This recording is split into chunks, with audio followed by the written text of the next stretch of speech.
மலையடிவாரத்தில் இருந்தது ஒரு அழகான காடு.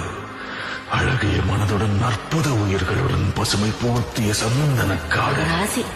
அக்னி மழை பொழியும் அழகிய காடு. அதில் ஆர்ப்பரிக்கும் தீப்பொறிகள்.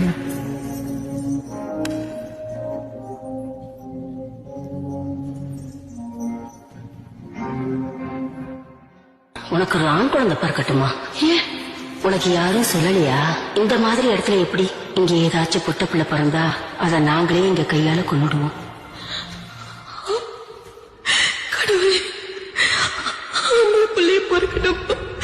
மொத்த பிராணிகளின் சுடுகாடாய்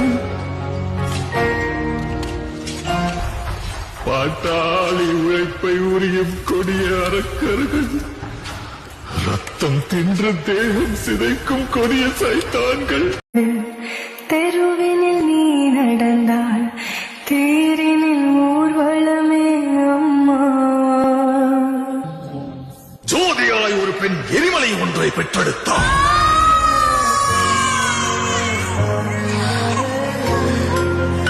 எரியும் தீயினில் பொழியும் மழை போல் சாவின் வீட்டினில் காலனை வென்றவன். ஆணவத்திற்கு எதிராய் கிளர்ச்சி ரூபத்தில் லங்கேஸ்வரனுக்கு எதிராய் வெள்ளேந்தி நின்றார். எரியும் ஜமதக்னி கோபத்தை மீறி சர்வமும் தான் என்ற பரமனை வினவினார். சீரிகிற சிங்கம் வீரனொருவனின் கதை. இதீனை வென்ற வீரனொருவனின் கதை. இதயம் பலர முகிலும் அதிர பயத்தினை அறுத்த